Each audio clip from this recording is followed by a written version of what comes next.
Ngasiगी topic asi class 10 gi carbon and its compound. Carbon and its compound. Asida alkane gi nomenclature yengasiko. Sida koina naina toiba topic si nomenclature of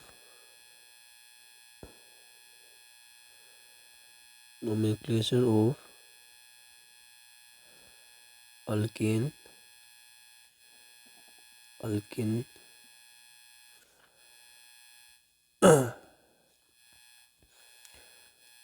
and alkyne. So chemistry da nomenclature haidagadi maming thon masineba. Maming thon masi akhoi day life real life akhoi maitegi maminga compare tawraki ko chemistry siga. Suppose mi amagi maming sida naurem joy hai. Joy maitegi hai. Auda skigi ming sida naurem joy maitegi hai basida khwaidagi maruoiba mingsi karamba part no haragadi khwaidagi maruoiba part si karamba part no haragadi nang joy khumneba. Aduga joy gi mamangda nappiba word sina nang kari harakani sina prefix ko pre haidi mamang aduga fix haidi hapchinba napchinbado aduga matungda hapiba word sina kai kawi suffix. Chemistry da su nomenclature tawhu matamda kana maru oige haiba matamda prefix ka kana darkar oige haragani prefix ne word root ne suffix si singji darkar tayo. Darkar taba means khara madi compulsory tarakani khara madi yaursu ya yautrusu ya. Sigi word root haisina kaino haiba matamda sigi mingsi compare tawhu matamda sigi mingsi word root means khwaidagi maru oibis kanano haiba matamda nang sigi joy si khumakane. The quite maru or the possexine, a queen sida word root haise word root haise. She should not quite a maru partar. Adagi prefix this do prefix asu anitona kainiko prefix asu anitona kaini secondary prefix haibama primary prefix haibama suffix asu anitona kaigani primary suffix haibamaga secondary suffix haibamaga. Chemistry the primary hai si 1 degree denote tawi secondary na 2 degree denote tawi. Ona hore nomenclature sida karam bachanga dagi haragati 2 degree sequence the 2 degree prefix plus 1 degree prefix plus word root che wr irage plus primary suffix plus secondary suffix si singsine sangdoise sida khwaidagi maru oise kana compulsory oigani kana na yaursu yai yautsu yai haido yengasi sida prefix sima sigi prefix animaksi primary oigera secondary oigera ani sima yaurasu yai yautsu yai maming thonba matamda compulsory nateo. Then word root chima compulsory sigi word root chima compulsory. Then sida primary prefix issue compulsory tarado. Aduga last oina sigi secondary suffix sina yaurasu yai yautsu yai. Hore makata abada koina primary prefix ai kanabu kawi secondary prefix na kanabu kawi word na kanano then secondary suffix na kanano primary suffix na kanano haidudi next by next makata na dum ittam hairake haujiki oina nangna maming thonba changisi simple term da si khakta oina uro ꯄ꯭ꯔꯤꯐꯤꯛꯁ ward root ꯁꯐꯤꯛꯁ ꯁꯤ ꯈꯛꯇ ꯑꯣꯏꯅ ꯎꯔꯣ ꯑꯗꯨꯒ ꯃꯈꯥ ꯇꯥꯕꯗ ꯑꯩꯈꯣꯏꯅ primary ꯄ꯭ꯔꯤꯐꯤꯛꯁ secondary ꯄ꯭ꯔꯤꯐꯤꯛꯁ ꯍꯥꯏꯗꯨꯗꯤ step by ꯁ꯭ꯇꯦꯞꯇ ꯑꯗꯨꯝ ꯑꯩ ꯍꯥꯏꯔꯛꯑꯒꯦ ꯑꯗꯨꯅ ꯐꯥꯔꯁꯇ ꯅꯣꯃꯦꯟꯀ꯭ꯂꯦꯆꯔ ꯑꯣꯐ ꯑꯜꯀꯦꯟ ꯑꯜꯀꯦꯟ ꯃꯃꯤꯡ ꯊꯣꯜꯂꯁꯤꯀꯣ ꯑꯜꯀꯦꯟ ꯁꯣ ꯑꯜꯀꯦꯟ ꯍꯥꯏꯕ ꯇꯥꯔꯒꯗꯤ ꯖꯦꯅꯔꯦꯜ ꯐꯣꯔꯃꯨꯂꯥꯁꯦ C n H twice n +2 ꯑꯣꯏꯔꯗꯕ ꯋꯦꯌꯔ n ꯏꯀ꯭ꯋꯦꯜ ꯇꯨ ꯀꯌꯥꯗꯩ ꯍꯧꯅꯤ 1 2 3 ꯗꯣꯠ ꯗꯣꯠ ꯗꯣꯠ ꯑꯗꯨꯅ ꯐꯥꯔꯁ ꯃꯦꯝꯕꯔ ꯑꯣꯐ ꯑꯜꯀꯦꯟ ꯀꯃꯥꯏꯅ ꯁꯦꯝꯒꯅꯤ ꯍꯥꯏꯔꯒꯗꯤ n ꯒꯤ ꯚꯦꯂꯨꯁꯤ 1 ꯁꯤꯟꯖꯤꯜꯂꯣ n ꯒꯤ ꯚꯦꯂꯨ 1 ꯁꯤꯟꯕ ꯇꯥꯔꯒꯗꯤ ꯁꯤꯗ ꯍꯥꯞꯆꯤꯜꯂꯣ ꯀꯅꯥ ꯇꯥꯔꯅꯤ CH4 ꯗꯦꯠ ꯃꯤꯟ ꯁꯤ ꯀꯅꯥ ꯇꯥꯔꯅꯤ ꯐꯥꯔꯁ ꯃꯦꯝꯕꯔ ꯑꯣꯐ ꯑꯜꯀꯦꯟ ꯇꯥꯔꯅꯦꯕ ꯁꯦꯀꯦꯟ ꯃꯦꯝꯕꯔ ꯁꯦꯝꯒꯦ ꯍꯥꯏꯔꯒꯗꯤ n ꯏꯀ꯭ꯋꯦꯜ ꯇꯨ 2 ꯁꯤꯗ ꯁꯤ ꯍꯥꯞꯆꯤꯜꯂꯣꯀꯣ n ꯒꯤ ꯚꯦꯂꯨ 2 ꯍꯥꯞꯆꯤꯜꯂꯣ ꯑꯗꯨ C2 ꯑꯩ 6 ꯇꯥꯔꯝꯃꯅꯤ ꯁꯤꯅ ꯁꯦꯀꯦꯟ ꯃꯦꯝꯕꯔ ꯑꯣꯏꯔꯗꯕ ꯅꯦꯛꯁꯇ ꯑꯜꯀꯦꯟ ꯍꯥꯏꯔꯒꯗꯤ ꯖꯦꯅꯔꯦꯜ ꯑꯣꯏꯅ ꯀꯥꯔꯕꯣꯟꯒ ꯀꯥꯔꯕꯣꯟꯒꯤ ꯃꯔꯛꯇ ꯁꯤꯡꯒꯜ ꯕꯣꯟ ꯂꯩꯒꯜꯂꯤ ꯑꯗꯨꯕꯨ ꯀꯝꯄꯥꯎꯟ ꯑꯃꯗꯤ ꯀꯥꯔꯕꯣꯟꯒ ꯍꯥꯏꯕꯒꯤ ꯃꯍꯨꯠꯇ ꯀꯥꯔꯕꯣꯟ ꯑꯃꯈꯛꯇ ꯌꯥꯎꯒꯅꯦꯕ ꯐꯣꯔ ꯑꯦꯛꯖꯥꯝꯄꯜ ꯁꯤꯒꯤ ꯀꯩꯅꯣꯁꯦ ꯁꯤꯗꯗꯤ ꯃꯤꯊꯦꯟ ꯀꯧꯏꯀꯣ CH4ꯁꯦ ꯁꯤꯗꯗꯤ ꯀꯥꯔꯕꯣꯟ ꯑꯃꯈꯛꯇ ꯌꯥꯎꯏ ꯑꯗꯨꯅ ꯑꯜꯀꯦꯟ ꯍꯥꯏꯔꯒꯗꯤ ꯖꯦꯅꯔꯦꯜ ꯑꯣꯏꯅ ꯀꯥꯔꯕꯣꯟꯒ ꯀꯥꯔꯕꯣꯟꯒꯤ ꯃꯔꯛꯇ ꯁꯤꯡꯒꯜ ꯕꯣꯟ ꯂꯩꯔꯗꯕ ꯅꯦꯛꯁꯇ ꯑꯜꯀꯤꯟ ꯍꯥꯏꯔꯦ ꯑꯜꯀꯤꯟ ꯑꯜꯀꯤꯟ ꯍꯥꯏꯕ ꯇꯥꯔꯒꯗꯤ ꯃꯥꯒꯤ ꯖꯦꯅꯔꯦꯜ ꯐꯣꯔꯃꯨꯂꯥꯁꯤ ꯁꯤ ꯑꯦꯟ ꯑꯩꯆ ꯇ꯭ꯋꯥꯏꯁ n ꯑꯣꯏꯒꯗꯕ ꯋꯦꯌꯔ n equal two 2 3 4 dot dot dot ꯁꯨꯃꯥꯏꯅ ꯑꯗꯨꯅ ꯐꯥꯔꯁט ꯃꯦꯝꯕꯔ ꯑꯣꯐ ꯑꯜꯀꯤꯟ ꯍꯥꯏꯕ ꯇꯥꯔꯒꯗꯤ n ꯏꯀ꯭ꯋꯦꯜ ꯇꯨ 2 ꯁꯤꯟꯖꯤꯜꯂꯨꯀꯣ ꯑꯗꯨꯗꯤ ꯀꯅꯥ ꯇꯥꯔꯦ C2H4 ꯁꯤꯅ first member of alkene second member of alkene ꯍꯥꯏꯕ ꯇꯥꯔꯒꯗꯤ n ꯏꯀ꯭ꯋꯦꯜ ꯇꯨ 3 ꯑꯣꯏꯔꯅꯤ C3H6 ꯇꯥꯔꯗꯕ ꯑꯗꯨꯒ ꯑꯜꯀꯤꯟ ꯍꯥꯏꯕ ꯇꯥꯔꯒꯗꯤ ꯀꯝꯄꯜꯁꯔꯤꯅꯤꯀꯣ ꯀꯥꯔꯕꯣꯟ ꯀꯥꯔꯕꯣꯟ ꯃꯔꯛꯇ ꯗꯕꯜ ꯕꯣꯟ ꯂꯩꯒꯗꯕ ꯑꯗꯨꯅꯅꯤ ꯅꯪꯅ ꯀꯥꯔꯕꯣꯟ ꯀꯥꯔꯕꯣꯟ ꯗꯕꯜ ꯕꯣꯟ ꯍꯥꯏꯕ ꯃꯇꯝꯗ ꯀꯥꯔꯕꯣꯟ ꯑꯅꯤ ꯁꯨꯈ꯭ꯔꯦꯕ C1 C2 ꯅꯠꯇ꯭ꯔ ꯁꯣꯝꯗ 1 ꯁꯣꯝꯗ 2 ꯀꯥꯔꯕꯣꯟ ꯑꯅꯤ ꯁꯨꯗꯣꯛꯈ꯭ꯔꯕꯅꯤꯅ ꯑꯩꯅ ꯉꯁꯥꯏ ꯀꯔꯤ ꯍꯥꯏ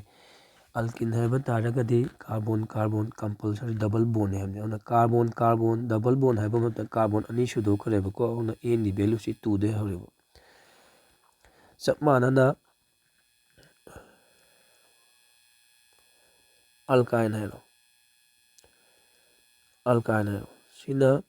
ꯖꯦꯅꯔꯦꯜ ꯐꯣꯔꯃꯨꯂꯥ ꯁꯤ ꯑꯦꯟ ꯑꯩꯆ ꯇ꯭ꯋꯥꯏꯁ n -2 ꯑꯣꯏꯔꯗꯕ ꯋꯦꯌꯔ n ꯒꯤ ꯚꯦꯂꯨꯁꯦ 2ꯗꯒꯤ ꯁ꯭ꯇꯥꯔꯠ ꯇꯧ 2 3 4 ꯗꯣꯠ ꯗꯣꯠ ꯗꯣꯠ ꯑꯜꯀꯥꯏꯟ ꯍꯥꯏꯕ ꯇꯥꯔꯒꯗꯤ ꯉꯁꯥꯏ ꯑꯜꯀꯤꯟꯒꯤ ꯑꯗꯨꯃꯥꯏꯅ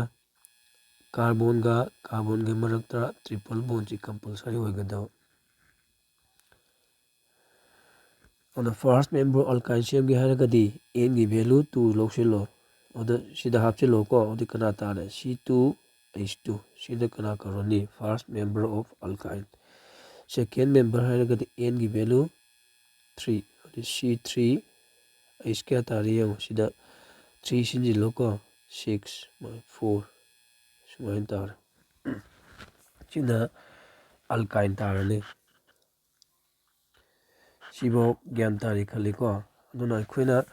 ꯁꯤꯒꯤ ꯆꯦꯞꯇꯔꯁꯤꯗ ꯍꯥꯏꯗ꯭ꯔꯣꯀꯥꯔꯕꯣꯟ ꯍꯥꯏꯕ ꯑꯃ ꯍꯥꯏꯔꯝꯒꯅꯤꯀꯣ ꯍꯥꯏꯗ꯭ꯔꯣꯀꯥꯔꯕꯣꯟ ꯍꯥꯏꯔꯒꯗꯤ ꯁꯤꯗ ꯅꯪꯅ ꯋꯥꯔꯗ ꯍꯥꯏꯗ꯭ꯔꯣꯀꯥꯔꯕꯣꯟ ꯍꯥꯏꯕ ꯏꯕ ꯃꯇꯝꯁꯤꯗ ꯑꯗꯨꯝ ꯎꯔꯝꯒꯅꯤ ꯈꯜꯂꯤ ꯁꯤꯗ ꯀꯅꯥ ꯀꯅꯥ ꯄꯨꯟꯁꯤꯜꯂ ꯁꯦꯝꯃꯤ ꯍꯥꯏꯗ꯭ꯔꯣ ꯃꯤꯟꯁ ꯍꯥꯏꯗ꯭ꯔꯣꯖꯦꯟꯗꯒꯤ ꯑꯗꯨꯒ ꯀꯥꯔꯕꯣꯟ ꯃꯤꯟꯁ ꯀꯥꯔꯕꯣꯟ ꯃꯁꯥ ꯂꯩꯔꯦ ꯑꯗꯨꯅ ꯍꯥꯏꯗ꯭ꯔꯣꯀꯥꯔꯕꯣꯟ ꯗꯤꯐꯥꯏꯟ ꯇꯧ ꯍꯥꯏꯔꯒꯗꯤ ꯀꯃꯥꯏꯅ ꯗꯤꯐꯥꯏꯟ ꯇꯧꯔꯅꯤ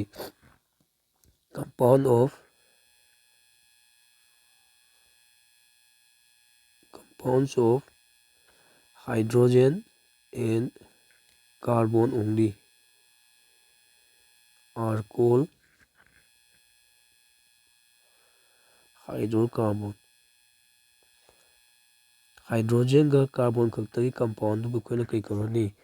हाइड्रोकार्बन अदु सिगी गसाई अल्केन हाइरिबा अल्किन हाइरिबा अल्काइन हाइसे ꯀꯅꯥ ꯈꯛꯇ ꯌꯥꯎꯏ? ꯀꯥꯔꯕꯣꯟꯒ ꯍꯥꯏꯗ꯭ꯔꯣꯖꯦꯟ ꯈꯛꯇ ꯌꯥꯎꯏꯀꯣ꯫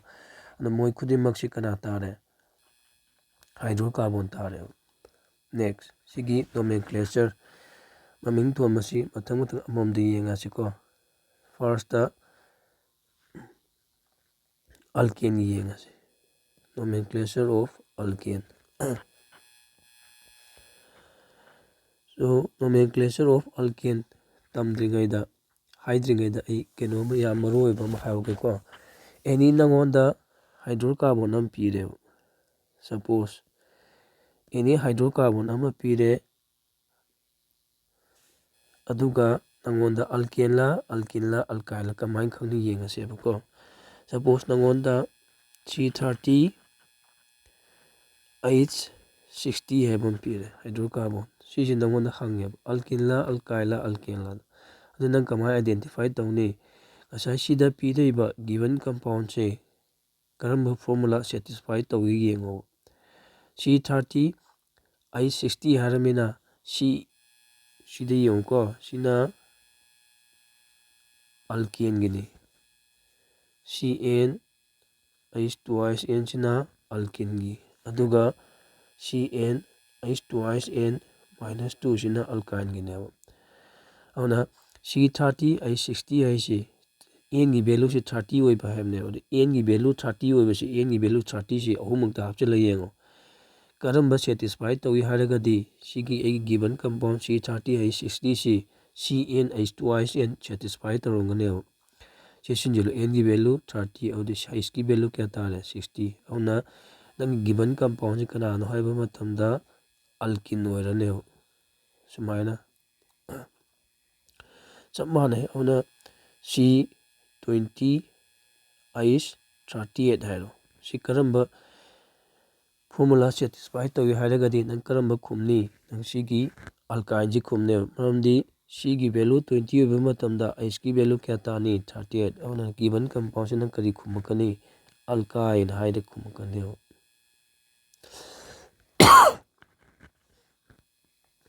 Auna sumayna any given compound ama alkene la alkyne la haragadi nang karamba formula satisfy tawi haido yengaga haigada.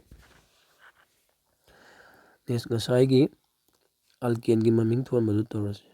Nomenclature of alkane. Nomenclature of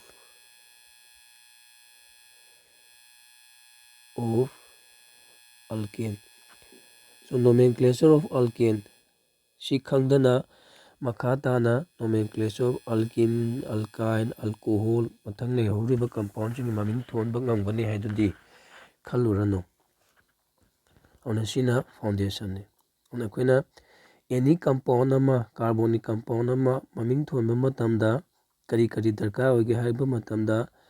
carbon gi akoibada compulsory bond mari leigadaba. Muka haige ko carbon gi akoibada compulsory bond mari leigadaba. Kaigumba bond si walamba taraba audi hydrogen oina mengkhatto hydrogen oina hapchingadaba. For example aina sida carbon single bond carbon haire. Sigi carbon sigi koibada bond kya lai hangba taragadi nang ama haine sigi bond si. Audi ay ngasay kari haigi carbon gi koibada bond mari leigadamne haibni ko. Ama lairamina kya wale bond ahum wale ko ahum do hydrogen oina sumay hapchilo.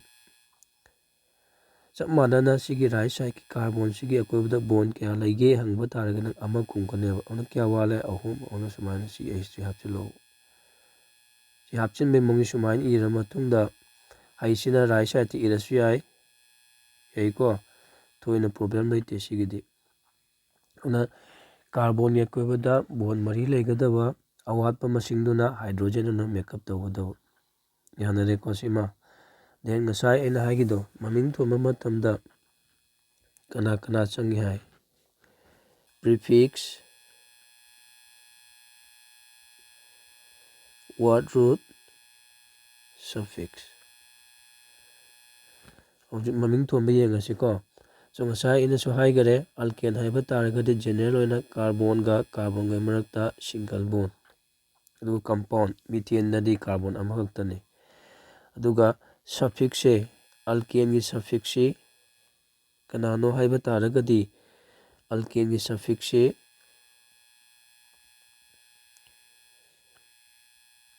e n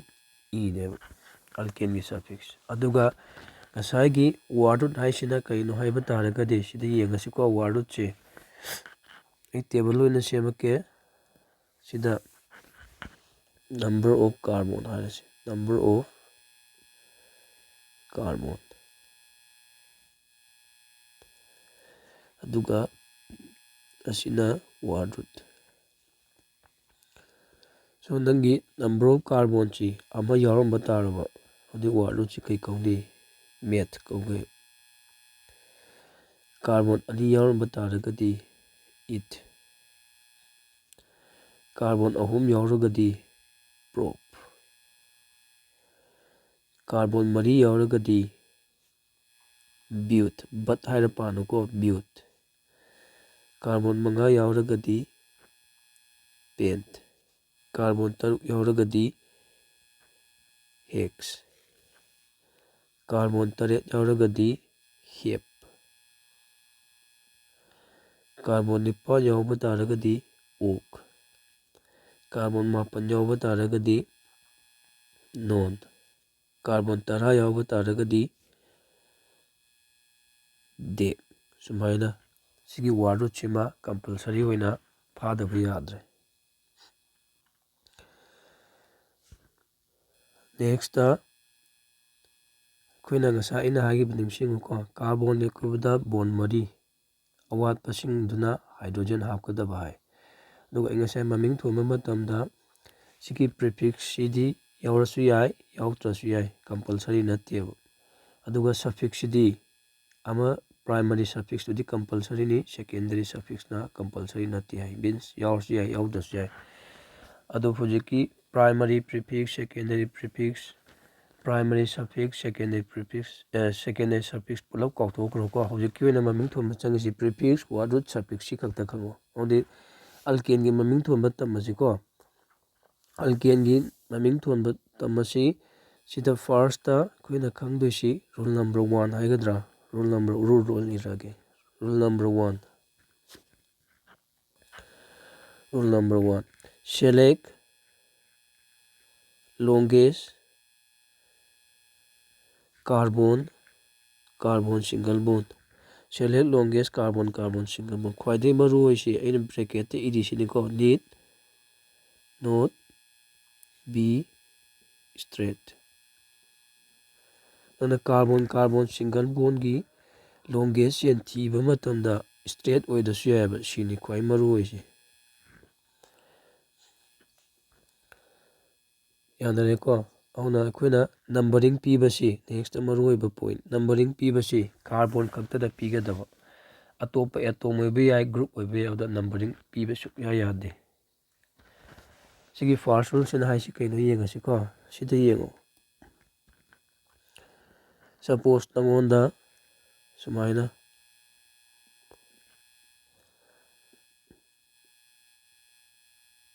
sumaina laireba hojik nangna thidoisi kanano carbon carbon single bond gi longest chain neba ai sumaina thide khalle straight ta ko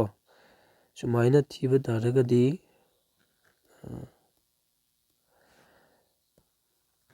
sumaina thiba taragadi carbon number 1 2 3 4 straight chain oiba tari carbon mari khaktaneba aduga sumaina thiba taragadi carbon si kyano 1 2 3 4 5 number thiba matamda sida blue na iri sida niko 1 2 3 4 5 haraga sida sigi sida 6 size chongba yadeba continuous oin chetkadaba odi longest chain si carbon kyana tare 5 ki number sina tareba amna ne inga side need not be straight oidrasu yaisi ayamba satra signa sig straight chain khaktama focus tawheba straight chain sima yengadaba nate nang yengadaba si kanano longest carbon carbon single bond gi chain da then nangi ꯂꯣꯡꯒꯦꯁ ꯆꯦꯟ ꯀꯥꯔꯕꯣꯟꯒꯤ single ꯕꯣꯟꯒꯤ ꯆꯦꯟ ꯂꯣꯡꯒꯦꯁ ꯆꯦꯟ ꯈꯟꯗꯣꯛꯈ꯭ꯔ ꯃꯇꯨꯡꯗ ꯀꯥꯎꯟꯇꯤꯡꯗ ꯌꯥꯎꯍꯧꯗꯕ ꯄꯣꯠꯁꯛꯁꯦ ꯀꯥꯎꯟꯇꯤꯡꯗ ꯌꯥꯎꯍꯧꯗꯕ means carbon ꯑꯣꯏꯕ ꯌꯥꯏ ꯑꯦꯅꯤ atom ꯑꯣꯏꯕ ꯌꯥꯏ ꯁꯤ ꯑꯩꯈꯣꯏꯅ ꯀꯔꯤ ꯀꯧꯅꯤ ꯍꯥꯏꯕ ꯃꯇꯝꯗ ꯕ꯭ꯔꯥꯟꯁ ꯅꯠꯇ꯭ꯔꯒꯅ ꯁꯕꯁꯇꯤꯇ꯭ꯌꯨꯌꯦꯟꯠ ꯀꯧꯔꯛꯀꯅꯦꯕ ꯌꯥꯅꯔꯦꯀꯣ ꯑꯗꯨ ꯀꯥꯎꯟꯇꯤꯡꯗ ꯌꯥꯎꯍꯧꯗꯕ ꯀꯥꯔꯕꯣꯟ ꯑꯣꯏꯕ ꯌꯥꯏ ꯑꯦꯅꯤ ꯑꯦꯇꯣꯝ ꯑꯣꯏꯕ ꯌꯥꯏ ꯀꯩ ꯀꯧꯅꯦꯕ ꯕ꯭ꯔꯥꯟꯁ ꯅꯠꯇ꯭ꯔꯒꯅ ꯁꯕꯁꯇꯤꯇ꯭ꯌꯨꯌꯦꯟꯠ ꯀꯧꯔꯅꯦꯕ ꯑꯗꯨꯅ ꯑꯩꯒꯤ ꯑꯣꯏꯅ ꯍꯧꯖꯤꯛꯀꯤ ꯁꯤꯒꯤ ꯀꯝꯄꯥꯎꯟꯁꯤꯒꯤ ꯑꯣꯏꯅ ꯂꯣꯡꯒꯦꯁ ꯆꯦꯟꯁꯤ ꯁꯤꯒꯤ ꯕ꯭ꯂꯨꯅ ꯏꯔꯤꯁꯤ ꯇꯥꯔꯦ ꯑꯗꯨ ꯑꯣꯏꯕ ꯇꯥꯔꯒꯗꯤ ꯑꯩ ꯁꯤꯒꯤ ꯃꯊꯛꯇ ꯏꯔꯤꯕ ꯕ꯭ꯂꯨ ꯔꯦꯠꯅ ꯏꯔꯤꯁꯤꯡꯁꯤ ꯂꯧꯊꯣꯛꯈ꯭ꯔꯒꯦꯀꯣ ꯔꯦꯠꯅ ꯏꯔꯤꯁꯤꯡꯁꯤ ꯂꯧꯊꯣꯛꯈ꯭ꯔꯒꯦ ꯍꯧꯖꯤꯛ ꯑꯩꯒꯤ ꯑꯣꯏꯅ ꯑꯩꯅ ꯍꯧꯖꯤꯛ ꯍꯥꯏꯒꯤꯗꯣ ꯑꯃꯨꯛꯀꯁꯨ ꯍꯜꯂꯦꯀꯣ ꯂꯣꯡꯒꯦꯁ ꯆꯦꯟ ꯊꯤꯔ ꯃꯇꯨꯡꯗ ꯀꯥꯎꯟꯇꯤꯡꯗ ꯌꯥꯎꯍꯧꯗꯕ ꯀꯥꯔꯕꯣꯟ ꯑꯣꯏꯕ ꯌꯥꯏ ꯑꯦꯅꯤ ꯑꯦꯇꯣꯝꯗꯨ ꯑꯩꯈꯣꯏꯅ ꯀꯩ ꯀꯧꯅꯦꯕ ꯕ꯭ꯔꯥꯟꯁ ꯅꯠꯇ꯭ꯔꯒꯅ ꯁꯕꯁꯇꯤꯇ꯭ꯌꯨꯌꯦꯟꯠ ꯀꯧꯔꯅꯦꯕ ꯑꯗꯨꯅ ꯑꯩꯒꯤ ꯑꯣꯏꯅ ꯁꯤꯒꯤ ꯁꯔꯨꯛꯁꯤꯃ ꯀꯅꯥ ꯇꯥꯔꯦ ꯕ꯭ꯔꯥꯟꯁ ꯅꯠꯇ꯭ꯔꯒꯅ ꯁꯕꯁꯇꯤꯇ꯭ꯌꯨꯌꯦꯟꯠ ꯇꯥꯔꯦ ꯁꯤꯒꯤ ꯕ꯭ꯔꯥꯟꯁ ꯅꯠꯇ꯭ꯔꯒꯅ ꯁꯕꯁꯇꯤꯇ꯭ꯌꯨꯌꯦꯟꯠꯁꯤ ꯁꯤꯕꯨꯅꯦ ꯑꯩ ꯉꯁꯥꯏ ꯄ꯭ꯔꯤꯐꯤꯛꯁ ꯍꯥꯏꯗꯣ ꯁꯤꯕꯨꯅꯤ ꯕ꯭ꯔꯥꯟꯁ ꯑꯣꯏꯕ ꯌꯥꯏ ꯁꯕꯁꯇꯤꯇ꯭ꯌꯨꯌꯦꯟꯠ ꯑꯣꯏꯕ ꯌꯥꯏ ꯁꯤꯕꯨꯅꯤ ꯑꯩ ꯉꯁꯥꯏ ꯄ꯭ꯔꯤꯐꯤꯛꯁ ꯍꯥꯏꯗꯣ ꯌꯥꯔꯦꯀꯣ ꯑꯗ ꯑꯩ ꯉꯁꯥꯏ ꯍꯥꯏꯗꯣ ꯀꯥꯔꯕꯣꯟꯒꯤ ꯑꯀꯣꯏꯕꯗ ꯕꯣꯟ ꯃꯔꯤ ꯂꯩꯒꯗꯕꯅꯤ ꯑꯋꯥꯠꯄꯗꯨ ꯍꯥꯏꯗ꯭ꯔꯣꯖꯦꯟ ꯍꯥꯏꯗꯣ ꯁꯄꯣꯁ ꯁꯤꯒꯤ ꯄ꯭ꯔꯤꯐꯤꯛꯁ ꯇꯥꯔꯤꯕ ꯀꯥꯔꯕꯣꯟꯁꯤꯒꯤ ꯑꯀꯣꯏꯕꯗ ꯕꯣꯟ ꯀꯌꯥ ꯂꯩꯔꯦ ꯁꯤꯗ ꯑꯃ ꯂꯩꯔꯦꯀꯣ ꯑꯗꯨꯗꯤꯁꯤꯗ ꯍꯥꯏꯗ꯭ꯔꯣꯖꯦꯟ ꯀꯌꯥ ꯂꯥꯛꯑꯅꯤ 3 ꯂꯥꯛꯑꯅꯦꯕ ꯁꯨꯃꯥꯏꯅ ꯌꯥꯔꯦꯀꯣ ꯑꯗꯨꯗꯤ ꯍꯧꯖꯤꯛ ꯕ꯭ꯔꯥꯟꯁ ꯅꯠꯇ꯭ꯔꯒ ꯁꯕꯁꯇꯤꯇ꯭ꯌꯨꯌꯦꯟꯠꯁꯤꯡꯁꯤꯒꯤ ꯃꯃꯤꯡ ꯌꯦꯡꯉꯁꯤꯀꯣ ꯑꯩ ꯁꯤꯗ ꯃꯊꯛꯀꯤ ꯀꯂꯝꯁꯤꯗ ꯑꯗꯨꯝ ꯏꯔꯛꯑꯒꯦ ꯁꯤꯗꯅ ꯕ꯭ꯔꯥꯟꯁ ꯅꯠꯇ꯭ꯔꯒꯅ ꯁꯕꯁꯇꯤꯇ꯭ꯌꯨꯌꯦꯟꯠ ꯁꯤꯗꯅ ꯃꯥꯒꯤ ꯃꯃꯤꯡ ꯏꯁꯤꯜꯂꯛꯑꯒꯦ ꯀꯩꯒꯨꯝꯕ ꯐ꯭ꯂꯣꯔꯤꯟꯁꯤꯅ ꯕ꯭ꯔꯥꯟꯁ ꯑꯣꯏꯔꯝꯕ ꯇꯥꯔꯒꯗꯤ ꯃꯥꯒꯤ ꯃꯃꯤꯡꯁꯤ ꯃꯃꯤꯡ ꯊꯣꯟꯕ ꯃꯇꯝꯗ ꯐ꯭ꯂꯣꯔꯣ ꯂꯥꯛꯀꯗꯕ ꯀ꯭ꯂꯣꯔꯤꯟ ꯑꯣꯏꯔꯝꯕ ꯇꯥꯔꯒꯗꯤ ꯀ꯭ꯂꯣꯔꯣ ꯕ꯭ꯔꯣꯃꯤꯟ ꯑꯣꯏꯔꯝꯕ ꯇꯥꯔꯒꯗꯤ ꯕ꯭ꯔꯣꯃꯣ ꯑꯥꯏꯑꯣꯗꯤꯟ ꯑꯣꯏꯔꯝꯕ ꯇꯥꯔꯒꯗꯤ ꯑꯥꯏꯑꯣꯗꯣ NO2 ꯑꯣꯏꯔꯝꯕ ꯇꯥꯔꯒꯗꯤ ꯅꯥꯏꯇ꯭ꯔꯣ ꯑꯗꯨꯒ ꯑꯩꯈꯣꯏꯅ ꯀ꯭ꯂꯥꯁ 10ꯒꯤ ꯁ꯭ꯇꯦꯟꯗꯔꯠꯀꯤ ꯃꯇꯨꯡ ꯏꯟꯅꯀꯣ CH3 ꯑꯣꯏꯔꯝꯕ ꯇꯥꯔꯕ ꯑꯗꯨꯗꯤ ꯀꯩ ꯀꯧꯅꯤ ꯃꯤꯊꯥꯏꯜ ꯑꯗꯨꯒ C2H5 ꯏꯒꯦꯔꯥ ꯑꯣꯔ ꯁꯤꯒꯤ C2H5 ꯁꯤ ꯁꯨꯃꯥꯏꯅ ꯏꯔꯁꯨ ꯌꯥꯏ CH2 CH3 ꯑꯗꯨ ꯁꯤꯗ ꯌꯦꯡꯉꯨ ꯀꯥꯔꯕꯣꯟ CH2 CH3 ꯀꯥꯔꯕꯣꯟ ꯀꯌꯥ ꯁꯨꯔꯦ 2 ꯍꯥꯏꯗ꯭ꯔꯣꯖꯦꯟ 5 ꯀꯣ ꯆꯞ ꯃꯥꯟꯅꯩ ꯑꯗꯨꯅ ꯁꯨꯃꯥꯏꯅ C2H5 ꯅꯠꯇ꯭ꯔꯒꯅ CH2 CH3 ꯁꯤꯅ ꯕ꯭ꯔꯥꯟꯁ ꯑꯣꯏꯕ ꯇꯥꯔꯒꯗꯤ ꯏꯊꯥꯏꯜ ꯀꯧꯋꯦꯕ ꯑꯗꯣ ꯁꯤꯅ ꯀ꯭ꯂꯥꯁ 10ꯒꯤ ꯃꯇꯨꯡ ꯏꯟꯅꯅꯤꯀꯣ ꯀ꯭ꯂꯥꯁ 10ꯗꯗꯤ ꯅꯪ ꯁꯤꯖꯤꯟꯅꯗꯣꯏ ꯕ꯭ꯔꯥꯟꯁꯁꯤ ꯃꯤꯊꯥꯏꯜ ꯅꯠꯇ꯭ꯔꯒ ꯏꯊꯥꯏꯜꯁꯤꯗ ꯍꯦꯜꯂꯣꯏꯕ ꯑꯗꯨꯕꯨ ꯁꯤꯒꯤ ꯃꯤꯊꯥꯏꯜ ꯍꯥꯏꯔꯤꯕ ꯏꯊꯥꯏꯜ ꯍꯥꯏꯔꯤꯁꯤ ꯍꯥꯏꯌꯔ ꯀ꯭ꯂꯥꯁ 11 12 ꯁꯨꯃꯥꯏꯅ ꯀꯥꯔꯛꯄ ꯃꯇꯝꯗ ꯃꯣꯏꯁꯤꯡꯁꯦ ꯑꯜꯀꯥꯏꯟ ꯀꯧꯔꯛꯀꯅꯦꯕ ꯑꯜꯀꯥꯏꯟ ꯀꯣ ꯑꯜꯀꯥꯏꯟ ꯀꯧꯗꯣꯏꯕ ꯑꯜꯀꯥꯏꯟ ꯑꯜꯀꯥꯏꯟ ꯍꯥꯏꯁꯤ ꯑꯩꯈꯣꯏꯅ ꯀꯦꯃꯤꯁꯇ꯭ꯔꯤꯗ R ꯀꯦꯄꯤꯇꯦꯜ R ꯗꯤꯅꯣꯠ ꯇꯧꯔꯛꯀꯅꯤꯀꯣ ꯑꯜꯀꯥꯏꯟ ꯍꯥꯏꯁꯤ ꯀꯃꯥꯏꯅ ꯁꯦꯝꯒꯦ ꯍꯥꯏꯔꯒꯗꯤ ꯑꯜꯀꯦꯟ ꯍꯥꯏꯁꯤ ꯃꯥꯏ ꯐꯦꯃꯤꯂꯤ ꯃꯃꯤꯡꯅꯤꯀꯣ ꯍꯥꯏꯗ꯭ꯔꯣꯖꯦꯟ ꯑꯃ ꯂꯧꯊꯣꯛꯑꯣꯅ ꯀꯅꯥ ꯇꯥꯅꯤ ꯑꯜꯀꯥꯏꯜ ꯇꯥꯒꯅꯦꯕ ꯐꯣꯔ ꯑꯦꯛꯖꯥꯝꯄꯜ ꯅꯪ ꯉꯁꯥꯏ ꯑꯦꯛꯁꯀ꯭ꯌꯨꯁ ꯃꯤ ꯃꯤꯊꯦꯟꯒꯤ ꯐꯥꯔꯁ ꯃꯦꯝꯕꯔꯗꯨ ꯀꯩ ꯂꯩꯒꯦ ꯃꯤꯊꯦꯟꯒꯤ ꯐꯥꯔꯁ ꯃꯦꯝꯕꯔꯗꯣ CH4 ꯂꯩꯀꯣ ꯑꯗꯨꯅ ꯃꯤꯊꯦꯟꯒꯤ ꯐꯥꯔꯁ ꯃꯦꯝꯕꯔ CH4 ꯁꯤꯗꯒꯤ ꯑꯩ ꯍꯥꯏꯗ꯭ꯔꯣꯖꯦꯟ ꯑꯃ ꯂꯧꯊꯣꯛꯑꯦ ꯍꯥꯏꯗ꯭ꯔꯣꯖꯦꯟ ꯑꯃ ꯂꯧꯊꯣꯛꯄ ꯇꯥꯔꯒꯗꯤ ꯅꯪ ꯀꯌꯥ ꯇꯥꯅꯤ CH3 ꯇꯥꯅꯤꯀꯣ ꯑꯗꯨꯅ ꯑꯜꯀꯦꯟꯒꯤ ꯐꯥꯔꯁ ꯃꯦꯝꯕꯔ CH4 ꯁꯤꯒꯤ ꯃꯃꯤꯡ ꯀꯩ ꯀꯧꯏ ꯃꯤꯊꯦꯟ ꯑꯗꯨꯅ ꯃꯤꯊꯦꯟꯗꯒꯤ हाइड्रोजन अमा लौथोखिबजे कई कौरनी सिदे यंग अल्केनदगी हाइड्रोजन अमा लौथोखरगदी अल्काइन कोइको औना मीथेनदगी हाइड्रोजन अमा लौथोदी मिथाइल हाइरकने अदुगा सेकेंड मेंबर C2H6 सिदगी हाइड्रोजन अमा लौथो दे कई ताई C2H5 अना C2H6 की ममिंग की कवी इथेन इथेनदगी हाइड्रोजन अमा लौथोगदी इथाइल सुमाइना अदो अल्काइल हाइसिदी अनलिमिटेड नि लोइबा नाइरेको अना हौजिकी वेना क्लास 10 दा फोकस पीबनेना मेन वेना अना खंगदोइसी CH3 सिना ब्रांच नत्र सब्स्टिट्यूएंट ओरंबा तारगदी मिथाइल C2H5 सिना ब्रांच नत्र सब्स्टिट्यूएंट लेबा तारगदी इथाइल कॉरोइदबा ने गसाइद ब्रांच नत्र सब्स्टिट्यूएंट हाइसी प्रीफिक्स नि हाइसी कॉरोइदबा प्रीफिक्स की मनुंग दा चले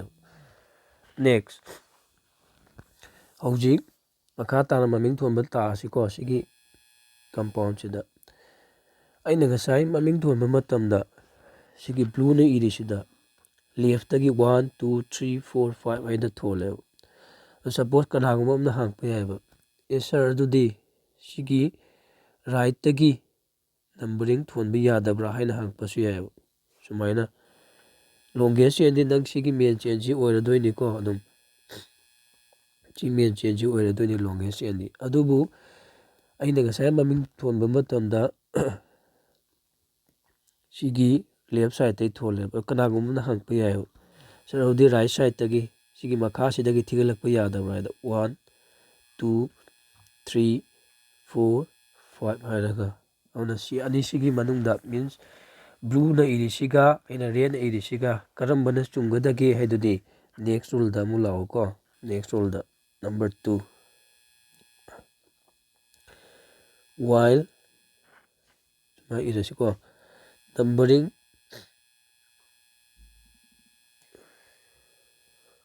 from that side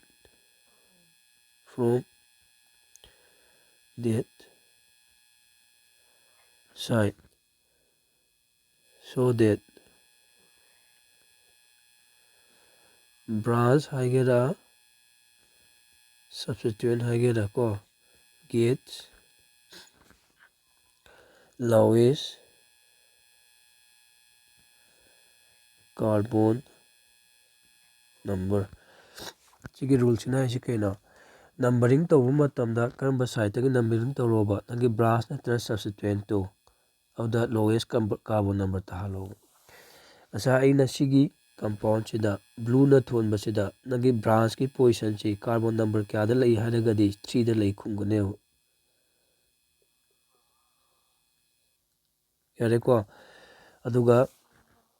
right side तगी मखादगी थोनबा मतमदसु carbon number क्या दा लई सिगी ब्रांच 3 दा लई ओदी आइदर साइड ता थोल नंबरिंग पीबा यारे यारे को औना हौजिक सिगी ममिंग थोलो हारगदी आई आइदर साइड तगी लौरस यारे को ओदी सुमाइना तो सुमाइ येगे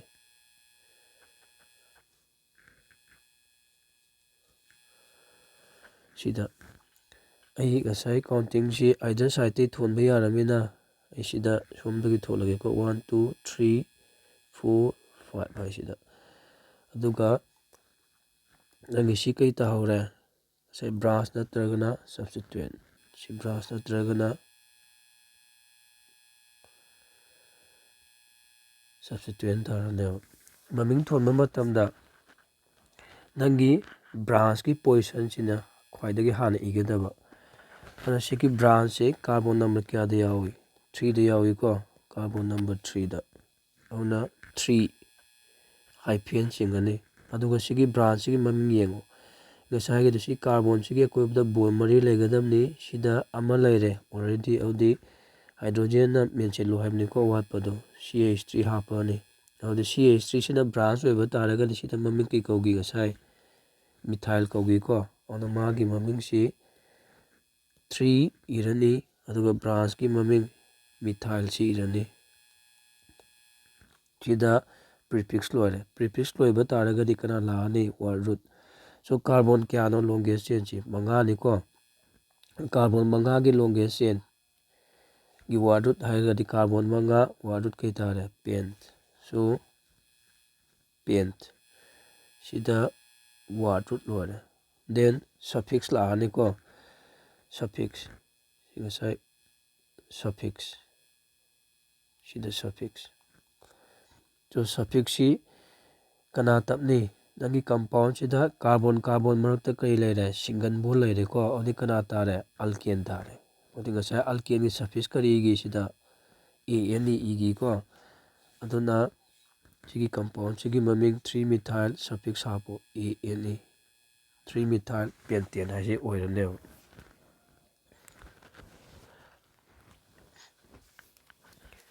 ꯌꯥꯅꯔꯦ ꯈꯜꯂꯤꯀꯣ ꯅꯦꯛꯁꯇ ꯑꯇꯣꯞꯄ ꯑꯦꯛꯖꯥꯝꯄꯜ ꯑꯃꯨꯛ ꯌꯦꯡꯉꯁꯤ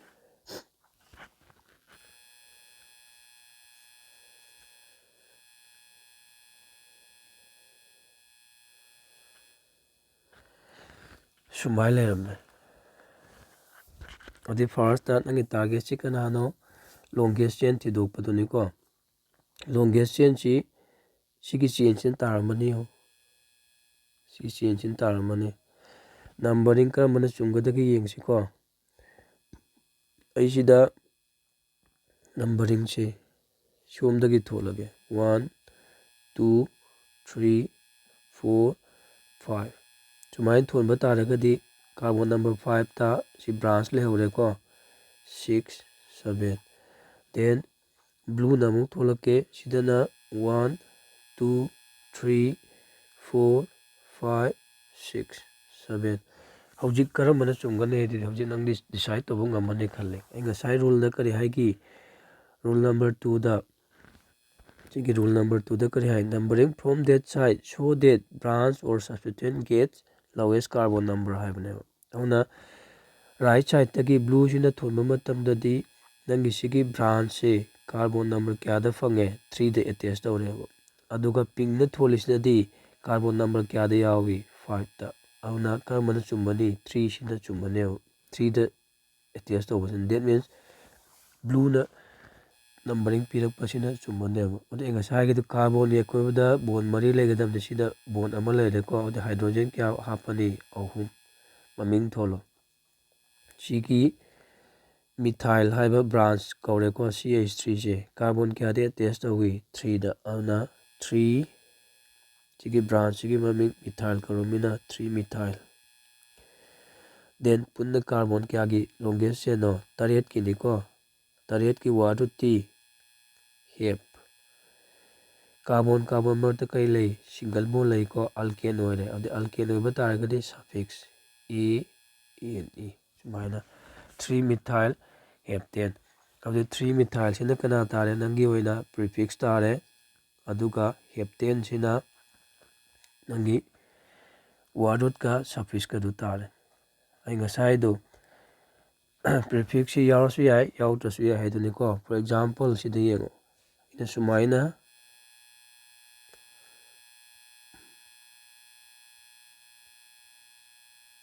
ꯏꯔꯦ ꯈꯜꯂꯣ ꯑꯗꯨ ꯅꯪꯒꯤ ꯂꯣꯡꯒꯦꯁ ꯆꯦꯟꯁꯤ ꯉꯁꯥꯏ ꯅꯤꯠ ꯅꯣꯠ ꯕꯤ ꯁ꯭ꯇ꯭ꯔꯦꯠ ꯍꯥꯏꯈꯤꯕꯅꯤꯀꯣ ꯁ꯭ꯇ꯭ꯔꯦꯠ ꯆꯦꯟ ꯑꯣꯏꯗ꯭ꯔꯁꯨ ꯌꯥꯏ ꯑꯗꯣ ꯌꯦꯡꯉꯁꯤ ꯂꯣꯡꯒꯦꯁ ꯆꯦꯟ ꯅꯪꯒꯤ ꯂꯣꯡꯒꯦꯁ ꯆꯦꯟꯁꯦ ꯁꯤ ꯑꯗꯨꯝ ꯑꯣꯏꯔꯝꯃꯅꯤ ꯑꯗꯨꯅ ꯑꯥꯏꯗꯔ ꯁꯥꯏꯠꯇꯒꯤ ꯊꯤꯔꯣꯀꯣ ꯂꯦꯐꯇꯒꯤ ꯊꯤꯒꯦꯔꯥ ꯔꯥꯏꯠꯇꯒꯤ ꯊꯤꯒꯦꯔꯥ ꯆꯞ ꯃꯥꯟꯅꯔꯅꯤ ꯃꯔꯝꯗꯤ ꯑꯩ ꯉꯁꯥꯏꯒꯤꯗꯣ ꯀꯥꯎꯟꯇꯤꯡꯗ ꯌꯥꯎꯍꯧꯗꯕ ꯀꯥꯔꯕꯣꯟ ꯑꯣꯏꯕ ꯌꯥꯏ ꯑꯦꯅꯤ ꯑꯦꯇꯣꯝ ꯑꯣꯏꯕ ꯌꯥꯏ ꯒ꯭ꯔꯨꯞ ꯑꯣꯏꯕ ꯌꯥꯏ ꯑꯗꯨ ꯀꯩ ꯀꯧꯏ ꯍꯥꯏ ꯕ꯭ꯔꯥꯟꯁ ꯅꯠꯇ꯭ꯔꯒ ꯁꯕꯁꯇꯤꯇ꯭ꯌꯨꯟ ꯍꯧꯖꯤꯛ ꯅꯪꯒꯤ ꯁꯤꯒꯤ ꯀꯥꯔꯕꯣꯟ ꯈꯨꯗꯤꯡꯃꯛ ꯀꯥꯎꯟꯇꯤꯡꯗ ꯌꯥꯎꯔꯦꯕ ꯗꯦꯠ ꯃꯤꯟꯁ ꯅꯪꯒꯤ ꯁꯤꯒꯤ ꯀꯝꯄꯥꯎꯟꯁꯤꯗ ꯄ꯭ꯔꯤꯐꯤꯛꯁ ꯌꯥꯎꯗ꯭ꯔꯦ ꯍꯥꯏꯕ ꯏꯆꯝ ꯁꯝꯕꯤꯗ ꯑꯗꯨ ꯑꯩ ꯅꯝꯕꯔꯤꯡ ꯄꯤꯔꯒꯦꯀꯣ ꯁꯤ 1 2 3 4 5 6 ꯄꯨꯂꯞ ꯅꯝꯕꯔꯤꯡꯗ ꯌꯥꯎꯔꯦ ꯑꯗꯨꯅ ꯄ꯭ꯔꯤꯐꯤꯛꯁ ꯂꯩꯔꯔꯣꯏꯀꯣ ꯄ꯭ꯔꯤꯐꯤꯛꯁ ꯂꯩꯇ꯭ꯔꯃꯤꯅ ꯀꯅꯥꯗꯒꯤ ꯍꯧꯔꯅꯤ ꯗꯥꯏꯔꯦꯛ ꯋꯥꯔꯗ ꯔꯨꯠꯇꯒꯤ ꯁꯣ ꯀꯥꯔꯕꯣꯟ 6ꯀꯤ ꯋꯥꯔꯗ ꯔꯨꯠꯇꯤ ꯍꯦꯛꯁ ꯗꯦꯟ ꯀꯥꯔꯕꯣꯟ ꯀꯥꯔꯕꯣꯟ ꯃꯔꯛꯇ ꯀꯅꯥ ꯂꯩ ꯁꯤꯗ ꯋꯥꯔꯗ ꯔꯨꯠ ꯂꯣꯏꯔꯦꯀꯣ ꯁꯤꯡꯒꯜ ꯕꯣꯟ ꯂꯩꯔꯃꯤꯅ ꯑꯜꯀꯦꯟꯅꯦ ꯇꯥꯏ ꯁꯣ ꯑꯜꯀꯦꯟꯒꯤ ꯁꯐꯤꯛꯁꯇꯤ ANE ꯁꯨꯃꯥꯏꯅ ꯑꯣꯏꯒꯗꯕ ꯌꯥꯅꯔꯅꯤꯀꯣ ꯑꯗꯨꯒ ꯈ꯭ꯋꯥꯏꯗꯒꯤ ꯃꯔꯨꯑꯣꯏꯕ ꯄꯣꯏꯟꯇꯤ ꯋꯥꯏꯜ ꯁꯨꯃꯥꯏꯅ ꯀꯣꯏꯔꯣꯀꯣ ꯅꯣꯠꯁ ꯍꯥꯏꯔꯒ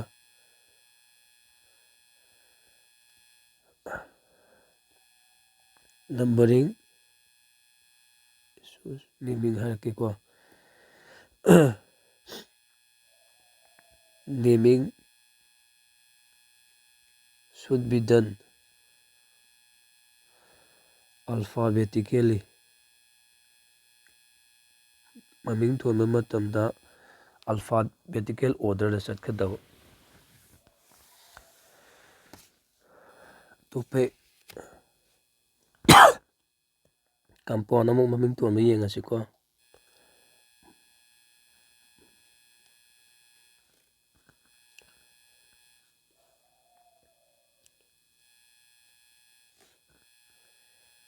Main tappe kalo. Adu sida yengo. Nangi longest change carbon kya chain no yengo. Stress change taramani ko longest change stress chain no. Den nasai kari hai. Numbering karamba side ti thoni hai. Branch to lowest carbon number talo hai ne ko. Auna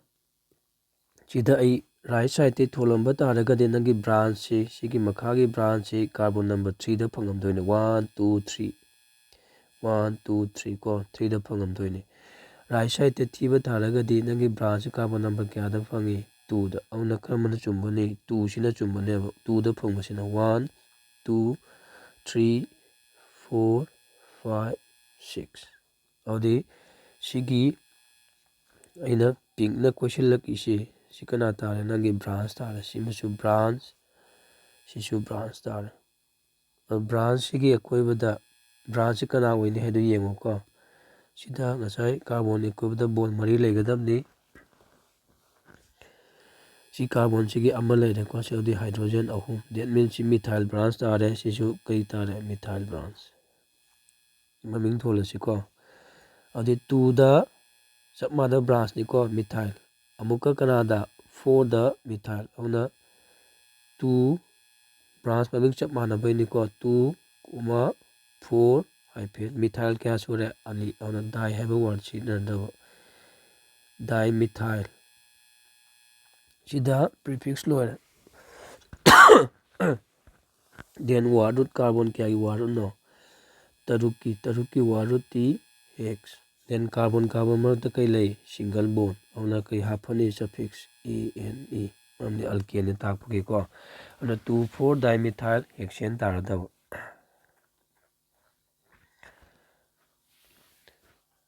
Yare ko anu nangna kangadaba ma sida die have a word lakpa matamda position so ani surakpani ko sima. Next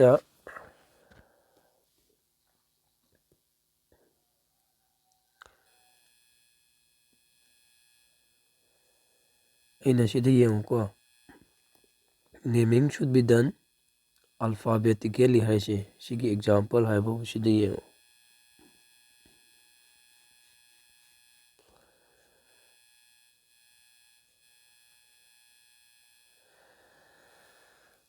Si compound sida nang first longest chain tiro. Longest chain si sigi stress chain sina urasu yare natragana sumaina tawraga sumaina tawrasu yare. Adu yengbada karamba nungai ni stress si nungai ni ko ai stress si lawrage. Then numbering piro. Numbering si right side te thongadra left side te thongadra left side te tholani ko sorry right side te tholani maram di kai gino left side te thonba taraga di nangi branch carbon number 4 da phangeba. Right side te thiba taraga branch carbon number 2 da phangeba ko ona 1 2 3 4 5 6 numbering thonba matamda di branch to any branch oiba yai carbon less carbon da tagadaba branch to kanano thiroeba. Quite enough branch thigadaba. Auna aina left te thiramba taraga di sigi chlorine branch carbon number 4 da phangganeba. Samsam da branch carbon number 4 da hana phangeba. Right te thiba taraga branch carbon number 2 da. Auna 2 na chungadaba. Auna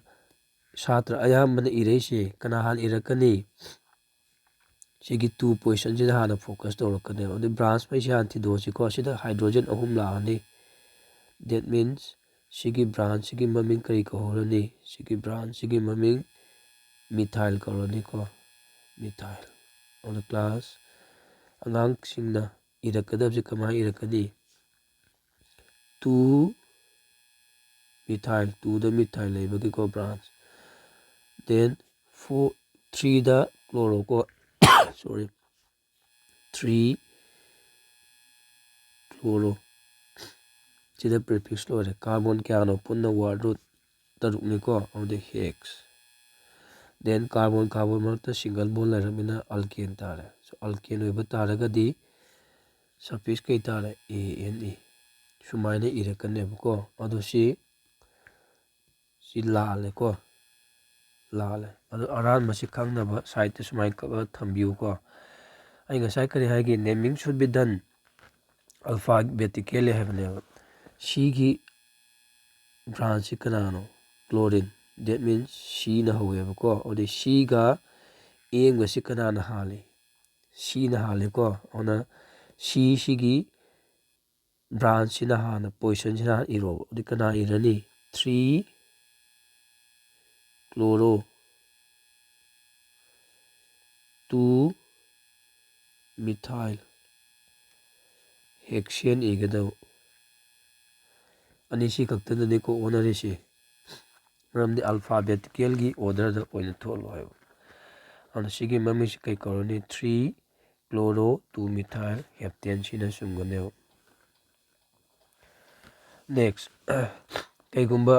branch ki position je chap manaram batarabu ko adudi kamai thongan hai do amu irasi ko rule number 3 oigadri ra 3 oidira kya oidina yengsi ko 3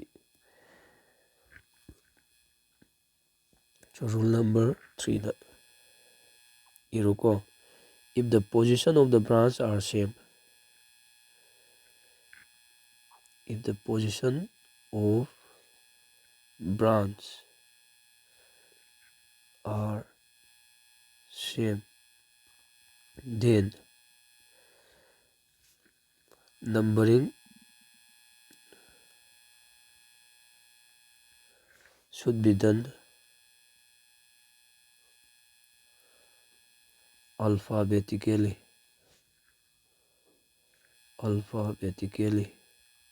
sigi word chida nang confusion laga so ai kitang explain tawraki ko numbering should be done alphabetically means nangi alphabetical order da alphabet ahan maduna less carbon number ta halo hai amuka harake ko nang kai gumba branch ki position chap madaram bataraga di numbering si karamba side ki thongani haiba matamda thiba hogani haiba matamda nangi alphabet ahan baduda less carbon number ta halo hai for example oina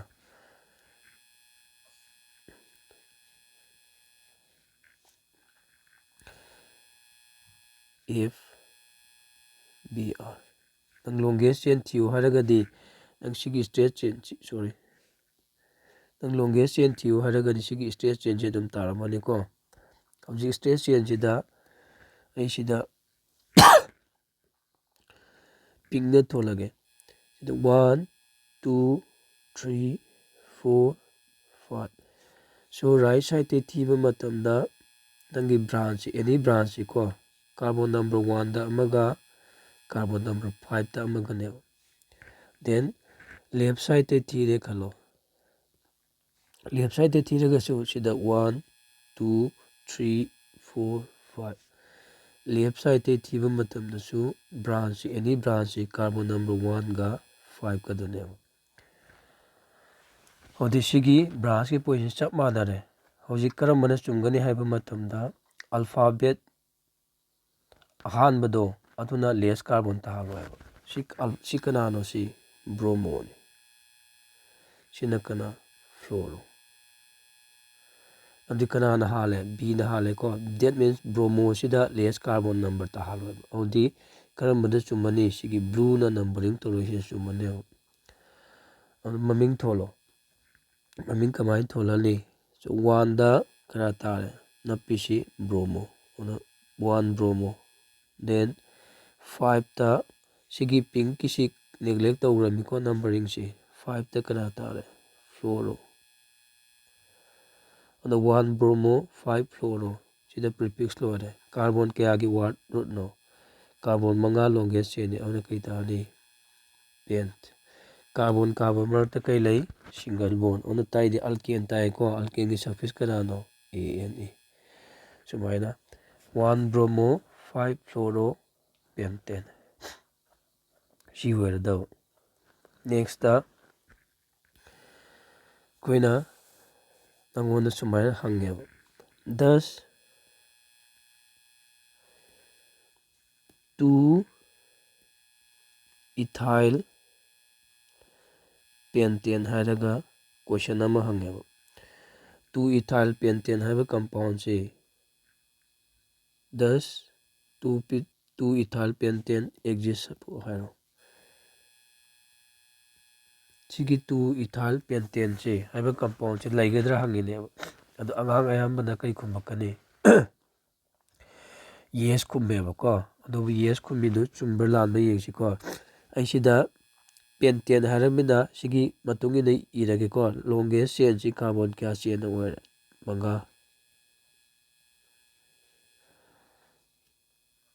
5 ꯑꯣꯏꯔꯦꯀꯣ then 2ꯗ ꯏꯊꯥꯏꯜ ꯅꯞꯇꯣꯏꯅꯤꯀꯣ ꯑꯗꯨꯗꯤ ꯏꯊꯥꯏꯜ ꯍꯥꯏꯕ ꯇꯥꯔꯒꯗꯤ ꯅꯪ ꯉꯁꯥꯏ ꯀꯔꯤ ꯑꯣꯏꯒꯤ either C2H5 ꯏꯕ ꯑꯃ ꯅꯠꯇ꯭ꯔꯒꯅ CH2 CH3 ꯏꯔꯒꯦꯕ ꯑꯗꯨꯗꯤ ꯏꯊꯥꯏꯜ ꯁꯦꯝꯃꯒꯦꯀꯣ ꯁꯤꯗ ꯁꯤꯗ ꯁꯤ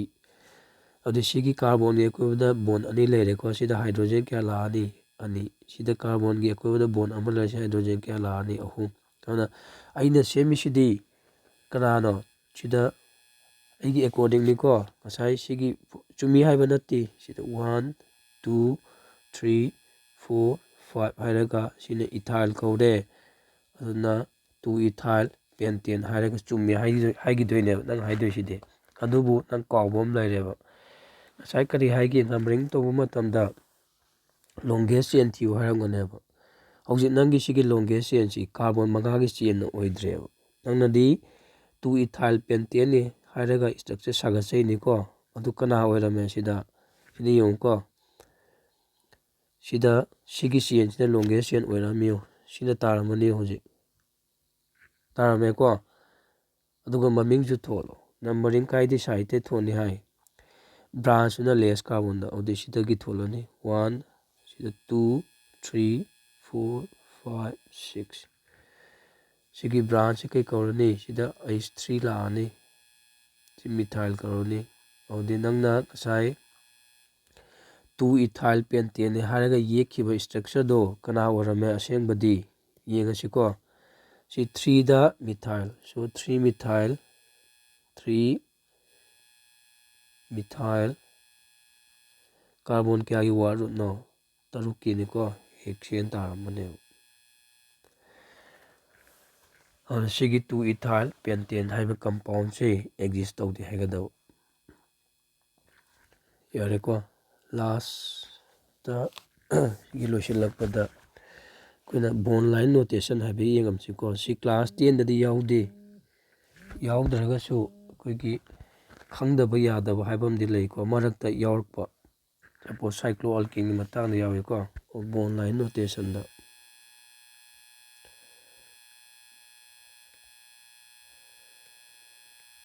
bone line notation sina kari hai hedu ai irage ko number 1 point every end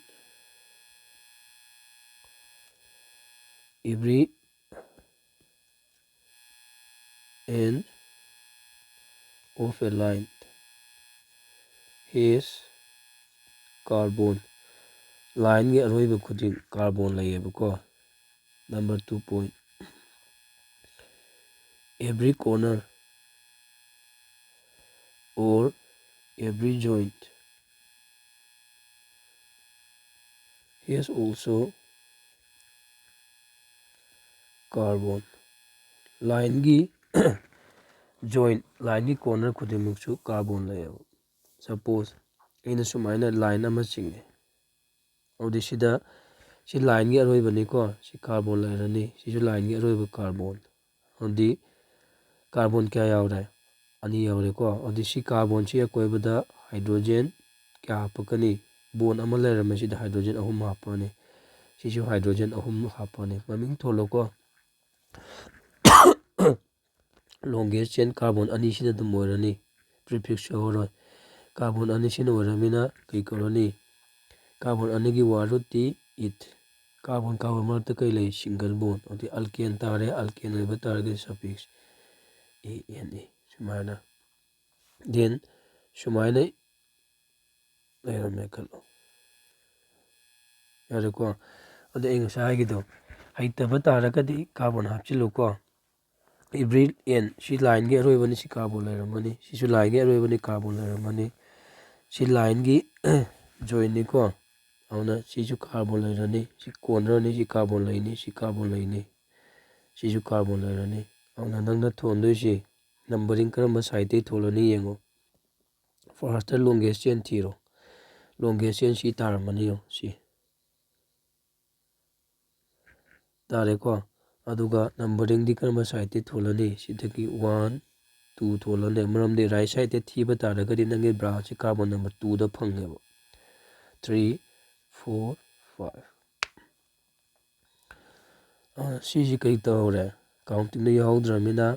ꯁꯤ ꯕ꯭ꯔꯥꯟꯁ ꯅꯠꯇ꯭ꯔꯒꯅ ꯁꯕꯁꯇꯤꯇꯨꯌꯦꯟꯠ ꯀꯧꯔꯅꯤ ꯃꯃꯤꯡꯗꯤ ꯀꯩ ꯀꯧꯔꯅꯤ ꯁꯤ ꯀꯥꯔꯕꯣꯟ ꯑꯀꯣꯏꯕꯗ ꯕꯣꯟ 3 ꯂꯩꯒꯗꯕꯅꯤ ꯑꯃ ꯂꯩꯔꯦ ꯑꯗꯨ ꯍꯥꯏꯗ꯭ꯔꯣꯖꯦꯟ ꯀꯌꯥ ꯂꯥꯛꯑꯅꯤ 3 ꯑꯗꯨꯅ ꯁꯤꯒꯤ ꯃꯃꯤꯡꯗꯤ ꯀꯩ ꯇꯥꯔꯦ 2ꯗ ꯃꯤꯊꯥꯏꯜ ꯕ꯭ꯔꯥꯟꯁ ꯂꯩꯔꯕꯅꯤꯅ 2 ꯃꯤꯊꯥꯏꯜ ꯀꯩ ꯀꯧꯔꯅꯤ ꯋꯥꯔ ꯔꯨꯠ ꯄꯨꯟꯅ 5ꯅꯤꯀꯣ ꯂꯣꯡꯒꯦꯁ ꯆꯦꯟ ꯄꯦꯟ ꯂꯥꯛꯑꯅꯤ ꯀꯥꯔꯕꯣꯟ ꯃꯔꯛꯇ ꯁꯤꯡꯒꯜ ꯕꯣꯟ ꯂꯩꯔꯕꯅꯤꯅ ꯁꯐꯤꯛꯁ ꯀꯩ ꯂꯥꯛꯑꯅꯤ ANE ꯁꯨꯃꯥꯏꯅ ꯂꯣꯏꯒꯗꯕ ꯁꯤꯐꯥꯎꯗ ꯁꯤꯒꯤ ꯑꯣꯏꯅ ꯁꯤꯗ ꯂꯣꯏꯁꯤꯜꯂꯁꯤ ꯑꯗꯨꯒ ꯃꯊꯪ ꯀ꯭ꯂꯥꯁꯇꯗꯤ ꯑꯥꯏꯁꯣꯃꯔꯒꯤ ꯃꯇꯥꯡꯗ ꯍꯥꯏꯔꯒꯦ ꯃꯦꯟ ꯑꯣꯏꯅ ꯁꯤꯒꯤ ꯕꯣꯟ ꯂꯥꯏꯟ ꯅꯣꯇꯦꯁꯟꯁꯨ ꯌꯦꯡꯁꯤꯜꯂꯨꯀꯣ ꯁꯤ ꯃꯔꯨ ꯑꯣꯏ ꯈꯜꯂꯤ ꯂꯣꯏꯁꯤꯜꯂꯁꯤ ꯊꯦꯡꯛ ꯌꯨ